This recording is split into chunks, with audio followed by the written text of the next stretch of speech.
আসসালামু আলাইকুম। Welcome from matrix point. আজকের লাইভে সবাইকে স্বাগত জানিয়ে শুরু করছি আমাদের আজকের রেসিডেন্সি মাস্টার টপিক ডিসকাশন। এবং আজকে আমাদের টপিক অফ ডিসকাশন হচ্ছে আপনাদের আপকামিং রেসিডেন্সির জন্য ফার্মাকোলজি অংশের খুবই গুরুত্বপূর্ণ একটা টপিক, সেটা হচ্ছে ফার্মাকোকাইনেটিক। সো শুরুতেই আমি আমার পরিচয়টা দিয়ে নিচ্ছি। আমি doctor Nazla Shamsuddoha, mentor matrix point, এবং আমি ফার্মাকোলজি অ্যাসিস্ট্যান্ট প্রফেসর হিসেবে আছি medical college for women and hospital. Anyways, so দেরি না করে শুরু করছি। সো আপনারা যদি একটু কাইন্ডলি জানান যে আপনারা আমার লাইভটা ঠিক মতো দেখতে পাচ্ছেন কিনা এবং শুনতে পাচ্ছেন কিনা, কমেন্ট সেকশনে জানাবেন। এবং কারো যদি কোনো প্রশ্ন থাকে সেটা আপনারা কমেন্টে করলে আমরা চেষ্টা করব আমি সেটা অ্যান্সার দিয়ে দেওয়ার। এনিওয়েজ, অনেকেই আপনারা চলে এসেছেন দেখতে পাচ্ছি। তো দেরি না করে শুরু করে দিই আমাদের আজকের এই লাইভ সেশনটা। তো আজকে আমাদের যে মাস্টার টপিক ডিসকাশন, এটা নিয়ে আমি আসলে একদম বই পুস্তকের টিপিক্যাল পড়াশোনা নিয়ে আলোচনা ওভাবে করব না। আমি আজকের লাইভে আপনাদের সাথে একটু কনসেপচুয়াল পার্টটা ক্লিয়ার করার চেষ্টা করব, যেটা আপনাদের আপকামিং রেসিডেন্সিতে অনেক হেল্প হবে। প্লাস আপনারা রেসিডেন্সি এবং ডিপ্লোমা কিংবা এক্সপে যেটাই দেন না কেন, সমস্ত পরীক্ষাতে ফার্মাকোলজির এই ফার্মাকোকাইনেটিকের যে পোর্শনটা, এখান থেকে প্রশ্ন থাকে। এবং এখানে দেখা গেছে আমরা যখন কোয়েশ্চেন অ্যানালাইসিস করেছি, আমরা দেখেছি যে প্রিভিয়াস ইয়ারে যে কোয়েশ্চেনগুলো এসেছে ম্যাক্সিমামই হচ্ছে কিছু ড্রাগ লিস্ট থাকে আর কিছু আসে কনসেপচুয়াল পোর্শন। তো কনসেপচুয়াল পোর্শনটা ফার্মাকোলজির মূলত হচ্ছে এই যে ফার্মাকোকাইনেটিক, এখান থেকে অনেক ঘোরা পেঁচায় কোশ্চেন দেয়। আপনি যদি বিষয়গুলো ক্লিয়ারলি বুঝেন তাহলে আপনার পরীক্ষা অ্যান্সার করতে ইজি হবে এবং আশা করা যায় স্টেমগুলো ভুল হবে না। এনিওয়েজ, ফারজানা আক্তার মিম লিখেছে ক্লিয়ার আপু। ও আচ্ছা, thank you so much Mim. ভালো আছো অনেকদিন পর। Anyways, Farzana Akter Mim is watching, Ayesha Piuli is watching, Mohammad Rubel ভাই is watching. Anyways, hello everyone. তো শুরু করে দিচ্ছি। তো আমাদের আজকের ফার্মাকোলজির যে টপিকটা ফার্মাকোকাইনেটিক, যেটা নিয়ে আমি আলোচনা করব, সেটা হচ্ছে মূলত একটা টপিক বলে ভুল হবে। ফার্মাকোকাইনেটিক থেকে আপনার কোশ্চেন অ্যানালাইসিস নিয়ে যদি আমি বলি ওভারঅল ডিসকাশনে, সেটা হচ্ছে অ্যাবজর্পশন, ডিস্ট্রিবিউশন, বায়োট্রান্সফরমেশন, এক্সক্রিশন, এগুলো থেকে তো প্রশ্ন থাকেই। সেই সাথে আমি যদি শুরু থেকে বলি, রুট অফ ড্রাগ অ্যাডমিনিস্ট্রেশন থেকে কোশ্চেন আসে, as well as bio availability, then আপনার প্রিসিস্টেমিক এলিমিনেশন, এই কোশ্চেনগুলো পরীক্ষা থাকে। Low volume of distribution of drug কিংবা লো থেরাপিউটিক ইন্ডেক্স ড্রাগের লিস্ট, এই জিনিসগুলো কোশ্চেন থাকে। তো এনিওয়েজ, আমরা যদি বেসিকটা যদি নিয়ে আলোচনা করি, ফার্মাকোলজি নিয়ে কথা বলতে গেলে শুরুতেই আমি সবসময় এভাবেই মনে করি যে ফার্মাকোলজি হচ্ছে দুই ভাই, একটা হচ্ছে ফার্মাকোকাইনেটিক আর একটা হচ্ছে ফার্মাকোডাইনামিক। সো ফার্মাকোকাইনেটিক নিয়ে আলোচনা শুরু করলে আরেকটা জিনিস বলতে হয় যে আপনারা প্রিপারেশনটা আসলে কিভাবে নেবেন।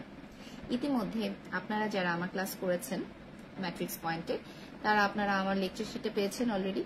সো অবশ্যই প্রিপারেশন নেওয়ার ক্ষেত্রে লেকচার শিটটার কোনো বিকল্প নেই, সেটা তো পুরোটাই পড়তে হবে আপনাদেরকে। এবং আপনারা যারা আমার ক্লাস করেছেন, ক্লাসে তো আরো ডিটেলসে আমরা বলি এবং চেষ্টা করি ক্লাসেই টপিকগুলো শেষ করার, সো এলাবোরেট ভাবে। তো সেটা আপনারা যারা ফলো করেছেন আপনারা সেভাবেই পড়বেন। এবং এর বাইরে আপনারা যারা আমার ক্লাসটা পাননি তাদের উদ্দেশ্যে বলছি, যদি সম্ভব হয় অবশ্যই ম্যাট্রিক্সে আসেন রেসিডেন্সি প্রিপারেশনের জন্য। আপনাদের রেসিডেন্সি বলেন, ডিপ্লোমা বলেন, আপকামিং এক্সামের জন্য আপনাদেরকে পূর্ণাঙ্গ গাইডলাইন দেওয়া হয় ম্যাট্রিক্স পয়েন্ট থেকে। সো আপনারা যদি ক্লাস ফলো করেন এবং মেন্টরদের কর্তৃক নির্দেশনাগুলো যদি ঠিকমতো ফলো করেন, অবশ্যই আপনাদের প্রিপারেশন নিতে অনেক হেল্প হবে। সো শুরুতে আমার লেকচার শিটে যদি আপনারা পড়েন, অ্যান্ড দেন আপনাদের ম্যাট্রিক্সের 7 ভলিউমের যে বইটা আছে, ওখানে ফার্মাকোলজি যে থিওরি পোর্শনটা, ওখান থেকে আপনারা অবশ্যই এই টপিকগুলো পড়ে যাবেন। আজকে আমি যে টপিকগুলো নিয়ে আপনাদেরকে বেসিক একটা ধারণা দিব। অ্যান্ড টেক্সট বইয়ের জন্য অবশ্যই ক্যাটজাং অ্যান্ড লিপিনকট আমি সবসময় প্রেফার করি, বাট রিসেন্টলি কোশ্চেন অ্যানালাইসিস করে দেখলাম যে লিপিনকট থেকে বেশ ভালো কোশ্চেন আসে। সো আপনারা লিপিনকট অনেক সহজ করে লেখাও থাকে, আপনারা যদি লিপিনকটের রিডিং দেন দেখবেন যে আপনাদের ফার্মাকোকাইনেটিক থেকে অ্যাটলিস্ট কনসেপশনটা পুরো ক্লিয়ার হয়ে যাবে। এনিওয়েজ, আমরা যদি শুরু থেকে আলোচনা করি যে আমরা কিভাবে পড়বো এটা, সেটা তো বলেই দিলাম যে কি জিনিসটা দেখতে হবে। আর ফার্মাকোকাইনেটিক বললে তার আগে আমি বলবো যে একটা route of drug administration. Just আমি যদি এমনি নর্মালি একটা গল্প বলি আপনাদের সাথে, যে একটা ড্রাগ আপনি প্রথমে সেবন করলেন, রাইট? সো প্রথমে কি হলো, সেই ড্রাগটা আপনি একটা রুট দিয়ে গেল, সেটা ওরাল হতে পারে, ইন্ট্রাভেনাস হতে পারে, অনেকভাবেই তো আমাদের route of administration of drug আছে, তাই না? সো ওরালি যদি আপনি একটা ড্রাগ অ্যাডমিনিস্ট্রেট করেন, let me clear something first. আপনি প্রথমে একটা ড্রাগ খেলেন, দেন এটা কি করবে, জিআইটিতে যাবে, ইন্টেস্টাইনে যাবে, তাই না? দেন এটা দেখা গেল কি সিস্টেমিক সার্কুলেশনে যাচ্ছে, আমার অ্যাবজর্পশন হচ্ছে। তো এই যে অ্যাবজর্পশন হচ্ছে, অ্যাবজর্পশন হওয়ার আগে, সিস্টেমিক সার্কুলেশনে যাওয়ার আগেই আপনার একটা অংশ কি হবে, লিভার এবং গাট ওয়ালে এটা মেটাবলাইজ হয়ে যায়, তাই না? আমরা যদি দেখি যে এই যে লিভার এবং গাট ওয়ালে সিস্টেমিক সার্কুলেশনে যাওয়ার আগেই যদি লিভার এবং গাট ওয়ালে যদি একটা ড্রাগ মেটাবলাইজ হয়ে যায়, সেটাকে আমরা কি বলি, প্রি সিস্টেমিক এলিমিনেশন, অথবা আমরা কি বলি, ফার্স্ট পাস মেটাবলিজম। সো আমরা যদি দেখি যে একটা ড্রাগ আপনি সোয়ালো করলেন, সোয়ালো করলে এটা ডাইজেস্টিভ সিস্টেমে যাবে, দেন এটা হেপাটিক পোর্টাল সিস্টেমে যায়, দেন আপনার সার্কুলেশনের মাধ্যমে এটা লিভারে যাবে, লাংসে যাবে, দেন লাংস থেকে হচ্ছে গিয়ে আবার এটা হার্টে আসবে। হার্টে আমরা জানি যে সুপিরিয়র ভেনা কাভা থেকে এটা ইনফিরিয়র ভেনা কাভা দিয়ে এভাবে হচ্ছে গিয়ে আমার রাইট এট্রিয়ামে আসলো। সো আলটিমেটলি প্রথমে রাইট এট্রিয়াম থেকে যদি আমার ওভারঅল সিস্টেমিক সার্কুলেশন যাওয়ার আগে যে সার্কুলেশনটা হার্টের সেটা যদি বলি, রাইট এট্রিয়াম থেকে রাইট ভেন্ট্রিকেলে যাবে, দেন লাংস, যে পালমোনারি ভেইনস দিয়ে আমরা জানি যে এটা লাংসে যাচ্ছে, সরি এটা হচ্ছে পালমোনারি ট্রাঙ্ক দিয়ে এটা লাংসে গেল, লাংস থেকে আবার হচ্ছে গিয়ে এটা পালমোনারি ভেন্সের মাধ্যমে হচ্ছে লেফট অ্যাট্রিয়ামে আসে, লেফট অ্যাট্রিয়াম থেকে লেফট ভেন্ট্রিকেলে যায়, লেফট ভেন্ট্রিকেল থেকে সারা শরীরে এটা সার্কুলেট হয়ে যাচ্ছে। সো এই যে ডিস্ট্রিবিউশনটা, এটা তো সিস্টেমিক সার্কুলেশনে চলে গেল, সারা বডিতে এটা ডিস্ট্রিবিউট হলো। তো এতদূর যাওয়ার আগেই দেখা যায় যে এই যে লিভার এবং গাট ওয়ালে এটা কি হচ্ছে, এটা মেটাবলাইজ হয়ে যায়। লাইক আপনি যদি 100 মিলিগ্রাম একটা ড্রাগ খেয়ে থাকেন, দেখা যায় যে ফর এক্সাম্পল 70 মিলিগ্রামই হচ্ছে লিভার গাট ওয়ালে নষ্ট হয়ে যাচ্ছে, মেটাবলাইজ হয়ে যাচ্ছে। বাকি যে 30 মিলিগ্রাম যেটা অবশিষ্ট থাকে, আনচেঞ্জ পোর্শন অফ ড্রাগ যেটা রিচ করবে সিস্টেমিক সার্কুলেশনে, সেটাকে আমরা কি বলি, বায়ো অ্যাভেলেবিলিটি, তাই না? এই পয়েন্টগুলো আমরা একটু জানার চেষ্টা করব, যে কনসেপশন এখানে ক্লিয়ার রাখতে হবে আপনাদের, যে প্রি সিস্টেমিক এলিমিনেশন বলতে আমরা কি বুঝি, লাইক ফার্স্ট পাস মেটাবলিজম বলতে আমরা কি বুঝি, কোন কোন রুট হচ্ছে দিলে আমার ফার্স্ট পাস মেটাবলিজম অ্যাভয়েড করা যাবে, এবং আপনার বায়ো অ্যাভেলেবিলিটি বলতে আমরা কি বুঝি। সো আমরা দেখতে পাচ্ছি যে আইভি রুটে যদি আমরা কোনো ড্রাগ দিই, তার বায়ো অ্যাভেলেবিলিটি হচ্ছে 100%, রাইট? সো এটা তো আর হচ্ছে গিয়ে আমার মেটাবলিজম, ফার্স্ট পাস মেটাবলিজম অবশ্যই অ্যাভয়েড করে। সো আমরা সরাসরি হচ্ছে গিয়ে ব্লাডে চলে যাচ্ছে। তো এখানে আমরা দেখতে পাচ্ছি যে হোয়াট ইজ অ্যাবজর্পশন। পরীক্ষা এখন আপনাদের কম্পিটিটিভ যে এক্সামগুলো, সেগুলোতে অ্যাবজর্পশনের কোশ্চেন আসে, what are the factor that influence bio availability অথবা অ্যাবজর্পশন, এই কোশ্চেনগুলো থাকবে স্টেমে। বাট কোশ্চেন প্যাটার্ন চেঞ্জ হয়ে গেছে, আপনার এমসিকিউতে ডেফিনেটলি অ্যাবজর্পশনের ডেফিনেশন আসবে না। আপনারা জাস্ট বেসিকটা জেনে রাখবেন যে অ্যাবজর্পশন বলতে আমরা কি বুঝি। আমরা জানি যে কোন কোন ড্রাগের অ্যাবজর্পশন বেশি হয়, কোন কোন ফ্যাক্টরস হচ্ছে অ্যাবজর্পশন আর বায়ো অ্যাভেলেবিলিটি কমায়, কোন কোন ফ্যাক্টর হচ্ছে বাড়ায়, এই জিনিসগুলো আমাদেরকে মাথায় রাখতে হবে। সো আমরা যদি দেখি যে আমার কোন কোন ফ্যাক্টর হচ্ছে গিয়ে আমার অ্যাবজর্পশন বাড়াচ্ছে আর কমাচ্ছে। এর আগে হচ্ছে রুট যখন আমি বলেছি, রুটের আপনারা হচ্ছে গিয়ে প্রত্যেকটা রুটের অ্যাডভান্টেজেস ডিসঅ্যাডভান্টেজেস গুলো একটু দেখে নিয়ে, এটা নিয়ে আমি আরেকদিন লাইভে আলোচনা করব। আজকে আমরা ফার্মাকোকাইনেটিকের অ্যাবজর্পশন থেকে আমরা শুরু করব আমাদের আজকের আলোচনা সেশনটা। সো অ্যাবজর্পশন থেকে আমার মনে হয় যে সবার প্রথমে যে কোশ্চেনগুলো ইনভেরিয়েবলি আসে, সেটা হচ্ছে আপনার কোন কোন ফ্যাক্টর অ্যাবজর্পশনকে ইনফ্লুয়েন্স করে এবং বায়ো অ্যাভেলেবিলিটিকে কন্ট্রোল করে। সো এখানে আপনারা দেখবেন যে কিছু পেশেন্ট ফ্যাক্টর আছে, কিছু ড্রাগ ফ্যাক্টর আছে, একদম ভেরি ক্লিয়ার কনসেপশন রাখবেন এখানে।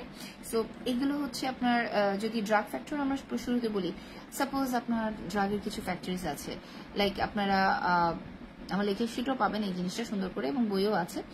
ড্রাগের ফ্যাক্টরের মধ্যে আপনি দেখবেন একটা ড্রাগের যদি সলিবিলিটি কিংবা molecular weight and size, then degree of ionisation, acidic and basic form, then second substance, এই ফ্যাক্টরসগুলো ইনফ্লুয়েন্স করে ড্রাগ অ্যাবজর্পশন। সো এই অথবা বায়ো অ্যাভেলেবিলিটি। এখন আপনারা দেখবেন যে সলিবিলিটি যদি আমরা বলি, অবশ্যই মনে রাখবেন আমাদের সেল মেমব্রেন সেটা হচ্ছে phospholipid bilayer, right? So lipid soluble ড্রাগের অ্যাবজর্পশন বেশি হবে, which is very simple. Okay, একটা জিনিস সবসময় মনে রাখবেন, লিপিড সলুবল ড্রাগ অথবা আনআয়োনাইজড ড্রাগ অথবা নন পোলার আর লেস পোলার হাইলি আনআয়োনাইজড ড্রাগের অ্যাবজর্পশন বেশি, ঠিক আছে? Okay, I repeat, lipid soluble ড্রাগের অ্যাবজর্পশন বেশি। লিপিড সলুবল ড্রাগ মানে কি? ড্রাগটা হচ্ছে আনআয়োনাইজড, এদের হাইলি নন পোলার, অবশ্যই এদের অ্যাবজর্পশন আর বায়ো অ্যাভেলেবিলিটি বেশি। আচ্ছা, এক্সক্রিশন হওয়ার জন্য সবসময় মনে রাখবেন হচ্ছে ওয়াটার সলুবল ড্রাগ হওয়া লাগে, সেটা আমরা পরে আবার রিক্যাপের সময় আলোচনা করব। ওকে, তাহলে আমরা দেখতে পাচ্ছি লিপিড সলিউবল ড্রাগের অ্যাবজর্পশন বেশি, তাহলে ওয়াটার সলিউবল ড্রাগ অথবা পোলার অথবা আয়নাইজ ড্রাগ তার কি হবে অ্যাবজর্পশন কম। ওকে, নেক্সট আমরা দেখবো যে মলিকুলার ওয়েট এন্ড সাইজ যদি কম হয় অ্যাবজর্পশন কি হবে বেশি হবে। আর সেকেন্ড সাবস্টেন্সের মধ্যে আপনারা মনে রাখবেন যে সাপোজ আপনি আয়রন ফেরিক ফর্মে খাচ্ছেন, এটা আপনার ফেরাস ফর্মে হচ্ছে with the help of what like আপনার ভিটামিন সি ইনফ্লুয়েন্স করছে এবং ফেরোরিডাক্টিজ এনজাইমের মাধ্যমে এটা কনভার্ট হচ্ছে ফেরিক থেকে ফেরাসে, এবং ফেরাসের অ্যাবজর্পশনটা বেশি। এখন এই যে ভিটামিন সিটা ইনফ্লুয়েন্স করছে ফেরাস অ্যাবজর্পশনটাকে, এটাকে আমরা বলি সেকেন্ড সাবস্টেন্স, রাইট? কিছু কিছু ফুড হচ্ছে গিয়ে ইনফ্লুয়েন্স করছে।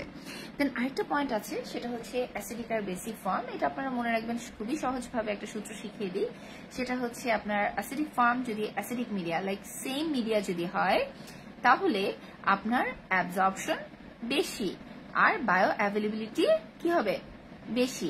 আর অপোজিট মিডিয়া যদি হয় লাইক হচ্ছে ডিফারেন্ট মিডিয়া যদি হয় like acidic drug in basic media, তাহলে অ্যাবজর্পশন কম। Acidic drug in acidic media absorption বেশি। সো এই ফ্যাক্টরস গুলো আমরা একটু মনে রাখার চেষ্টা করবো। আর পেশেন্ট ফ্যাক্টরের মধ্যে তো সার্ফেস এরিয়ার কথা আমরা জানি। দেন হচ্ছে পেরিস্টালটিক মুভমেন্ট মনে রাখবেন। ফার্স্ট পাস মেটাবলিজম হচ্ছে আপনার যত বেশি, তাহলে অ্যাবজর্পশন তত কি হবে ডেফিনেটলি কম, তাই না?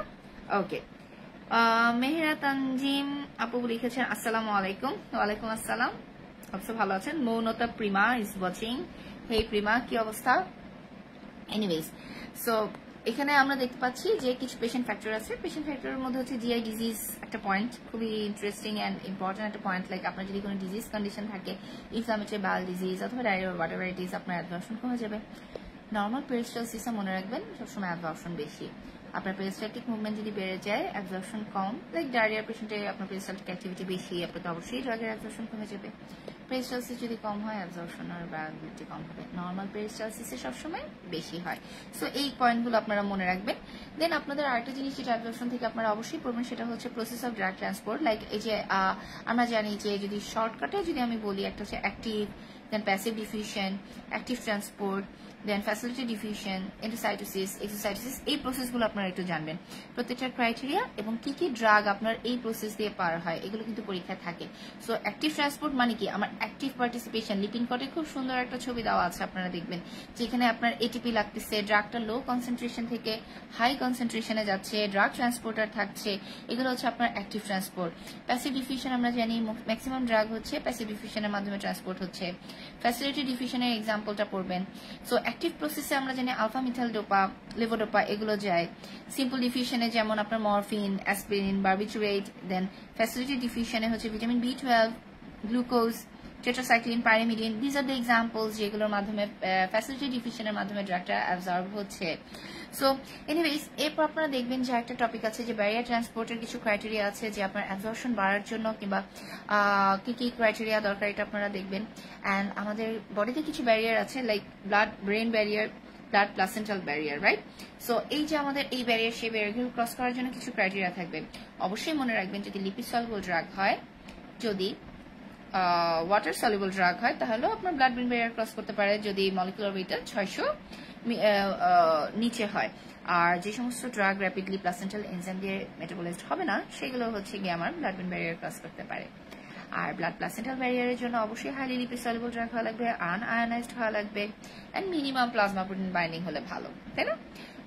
আরেকটা বার্নিং কোশ্চেন আপনাদের জন্য, যে কোন কোন drug blood brain barrier cross করতে পারে, কোন কোন drug blood brain barrier cross করতে পারে না, এগুলো কিন্তু আপনাদেরকে পড়ে নিতে হবে। এগুলো কিন্তু আপনাদের এক্সামের জন্য খুব ইম্পর্টেন্ট। এগুলো আসলে আপনাদের অবশ্যই পড়ে নিতে হবে, এগুলো মিস করা যাবে না। সো পরীক্ষার যেমন আমরা যদি কোশ্চেন সলভ করার চেষ্টা করি, কিংবা আমরা যদি একটু দেখি যে আপনাদের রেসিডেন্সি কোশ্চেন গুলোতে কিরকম ভাবে আসে, আমি একটু আপনাদের দেখানোর চেষ্টা করি।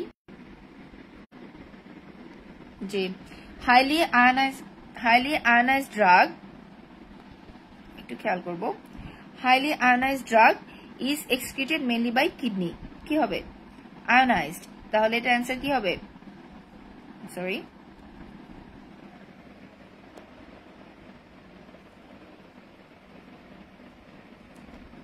আমরা একটু দেখি যে highly ionised drug excreted mainly by kidney, তাহলে অ্যান্সার কি হবে? অবশ্যই ট্রু। আয়নাইজড মানে কি? Polar, cannot cross blood placental barrier easily. Okay, হ্যাঁ, আয়নাইজ ড্রাগ মানে ওয়াটার সলিউবল ড্রাগ, ওরা কি blood plasma barrier easily cross করবে? করবে না। লিপিড সলিউবল ড্রাগ হলে করতো। Is well absorb from the intestine, অবশ্যই ফলস। লিপিড সলিউবল ড্রাগ হলে অ্যাবজর্পশন বেশি হতো। অ্যাকুমুলেট ইন সেলুলার লিপিড, এটাও ফলস, কারণ হাইলি আয়নাইজ মানে water soluble drug, can easily cross blood brain barrier. So আমি আপনাদেরকে একটা কোশ্চেন দেখিয়ে দিলাম। ঠিক সেরকম যদি আমি বলি ডিক্রিজ বায়োঅ্যাভেলেবিলিটি, এটাও একটা residency question. What are the causes of decrease bioavailability? দেখেন, high first pass metabolism, true. Increase absorption, absorption যত বেশি বায়োঅ্যাভেলেবিলিটি তত বেশি হবে, so cause of decrease bioavailability বলছে, তাই ফলস। পুয়ার লিপিড সলিবিলিটি, আচ্ছা লিপিড সলিবল যত বেশি বায়োঅ্যাভেলেবিলিটি তত বেশি, তাহলে পুয়ার লিপিড সলিবিলিটি বললে অবশ্যই true. Intravenous absorption of drug, false. Non ionise drug, definitely কি হবে? ফলস। আচ্ছা, তো আমরা এভাবে যদি দেখি যে আমার অ্যাবজর্পশন থেকে এই জিনিসগুলো আমাদের মিস করলে চলবে না। দেন আমরা দেখব ডিস্ট্রিবিউশন। আমরা দেখতে পাচ্ছি যে একটা ড্রাগ যখন আপনার বডিতে ঢুকবে, প্রথমে এটা অ্যাবজর্ব হলো, সিস্টেমিক সার্কুলেশনে গেল, অ্যান্ড দেন এটা টিস্যু ফ্লুইডগুলোতে ডিস্ট্রিবিউট হলো। ডিস্ট্রিবিউশনের জন্য কিছু প্রপার্টিসগুলো আপনারা পড়বেন। দেন হচ্ছে plasma protein bound drug and free ড্রাগের ক্রাইটেরিয়াগুলো অবশ্যই পড়তে হবে। একটা জিনিস সবসময় মনে রাখবেন যে প্লাজমা প্রোটিন বাউন্ড ড্রাগ যেগুলো, সেগুলো কি ইনঅ্যাক্টিভ ফর্মে থাকে না, সো ওরা হচ্ছে টেম্পোরারি স্টোরেজ ফর্ম, ওদের হাফ লাইফ বেশি, তাই না? বাউন্ড, ওরা হচ্ছে বাউন্ড অবস্থায় থাকে, সো ওদের মেটাবলিজম কম, এক্সক্রিশন কম, লেস ডোজ লাগে, মোর টক্সিসিটি হয়। আর ফ্রি ড্রাগ মানে কি, ওরা কিন্তু বাইন্ড অবস্থায় থাকে না, অ্যান্ড ওরা কি, ওরা হচ্ছে অ্যাক্টিভ। অবশ্যই যেহেতু সে ফ্রি, তাই বাঁধন ছাড়া সে অলওয়েজ অ্যাক্টিভ থাকে, এবং ওদের হাফ লাইফ কম, র্যাপিড ডিস্ট্রিবিউশন, র্যাপিড এক্সক্রিশন হচ্ছে, মোর ডোজ রিকোয়ার্ড, লেস টক্সিসিটি। ওকে, দেন আপনারা দেখবেন যে কোন কোন ড্রাগ প্লাজমা প্রোটিন বাউন্ড অবস্থায় থাকে বেশি, কাদের ভলিউম অফ ডিস্ট্রিবিউশন মোর, কাদের লেস, এই এক্সাম্পলগুলো আপনাদের অবশ্যই পড়ে নিতে হবে। সো অ্যাবজর্পশনের পর আমরা দেখতে পাই যে একটা ড্রাগ আপনার অ্যাবজর্ব হলো, দেন এটা কি হলো, ডিস্ট্রিবিউট হচ্ছে। ডিস্ট্রিবিউশনের পর এটা কি হবে, এই যে লিপিড সলিউবল ড্রাগটা আমার মেকানিজম করছে, তাই না? তো এটার জন্য কি হচ্ছে, এখন তো আপনার যখন বডিতে কাজ করে ফেলবে, বডি থেকে আপনি বের করে ফেলতে চাবেন ড্রাগটাকে। তো ড্রাগটাকে যদি বের করতে চান, তাহলে আপনার কি করতে হবে, লিপিড থেকে ওয়াটার সলিউবলে কনভার্ট করতে হবে না? সো এই যে chemical alteration of drug within the body in which lipid soluble drug is converted into water soluble drug, কেন? for the purpose of excretion. This process is known as biotransformation. বুঝা গেছে? So একটা drug lipid soluble drug থেকে যদি water soluble ড্রাগে convert হয়, কেন? এই যে এক্সক্রিশনের জন্য, এটার হচ্ছে গিয়ে for the purpose of excretion, এটা হচ্ছে বায়ো ট্রান্সফরমেশন। এখান থেকে আপনাদের যে প্রশ্নটা থাকে এবং বেশি ইম্পর্টেন্ট আপনাদের মনে রাখতে হবে, সেটা হচ্ছে what are the aims and objectives. এটা খুবই ইজি, জাস্ট 4টা পয়েন্ট মনে রাখবেন। ইনঅ্যাক্টিভ থেকে অ্যাক্টিভ হয়, অ্যাক্টিভ থেকে মোর অ্যাক্টিভ মেটাবোলাইটস হয়, ইনঅ্যাক্টিভ ড্রাগ থেকে তো অ্যাক্টিভ আগেই বলে দিয়েছি, অ্যাক্টিভ ড্রাগ থেকে টক্সিক মেটাবোলাইটস হয়, আর অ্যাক্টিভ ড্রাগ থেকে ইনঅ্যাক্টিভ মেটাবোলাইটস হতে পারে। ঠিক আছে? ওকে, অ্যান্ড দেন আপনারা দেখবেন যে বায়োট্রান্সফরমেশনের 2টা ফেজ আছে, একটা হচ্ছে ফেজ 1 অ্যান্ড ফেজ 2। ফেজ 1 এর মধ্যে অক্সিডেশন, রিডাকশন, হাইড্রোলাইসিস। ফেজ 2 তে আপনার methylation, sulphate conjugation, gluconic acid conjugation, glycine conjugation, acetylation, methylation, এরকম অনেকগুলো প্রসেস আছে, তাই না? আপনাদের যেটা মনে রাখতে হবে সেটা হচ্ছে ফেজ 1 আর ফেজ 2 তে ঘটনাটা কি হয়। দেখেন, আপনার একটা ড্রাগ বায়োট্রান্সফরমেশন হচ্ছে, প্রথমে কি হবে, লিপিড সলিউবল কি প্রথমে ওয়াটার হয়ে যায় না, প্রথম তো ফেজ 1 এ গেল, অক্সিডেশন হলো, রিডাকশন হলো, হাইড্রোলাইসিস হলো। সো এটা কি ব্রেকডাউন হচ্ছে, এটা একটা ক্যাটাবলিক রিঅ্যাকশন, নন সিনথেটিক, রাইট? ওকে, তাহলে এখানে কি হয়, লেস লিপিড সলিউবল হয় এবং কিছু কিছু টক্সিক মেটাবোলাইট মাঝে মাঝে তৈরি হয়। আর ফেজ 2 তে হচ্ছে যখন এই যে যেগুলো হচ্ছে গিয়ে আমার লেস লিপিড সলিউবল হচ্ছে, complete loss of lipid solubility হলো না, তার মানে এটাকে ওয়াটার সলিউবল করতে হবে না লিপিড থেকে, তখন ওই যে যুক্ত অংশটা থাকে সেটা হচ্ছে ফেজ 2 তে যাচ্ছে। তো ফেজ 2 তে আমার হচ্ছে সিনথেটিক রিঅ্যাকশন হয়, কেন? কারণ ওই যে আমার ফেজ 1 এ যে ভাঙলো একটা ড্রাগ, ভেঙে যে একটা অংশ রয়ে গেল যেটা লেস লিপিড সলিউবল, সেটা কি করবে, আমার বডির কিছু এন্ডোজেনাস রিঅ্যাক্ট্যান্ট আছে তার সাথে কম্বাইন করে ইউরিন দিয়ে বের হয়ে যাবে।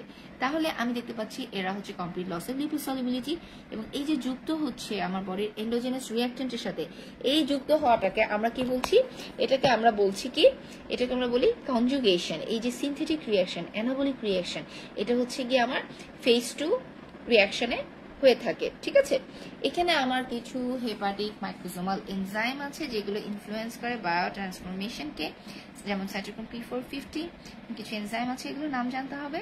অ্যান্ড আপনাদেরকে জানতে হবে enzyme induction and enzyme inhibitors, একদম ইনফিনিটি স্টার, যে এনজাইম ইন্ডাকশন হলে কি হয়, থেরাপিউটিক ফেলিওর হয় যদি আপনি কনকমিটেন্টলি আরেকটা ড্রাগ দেন।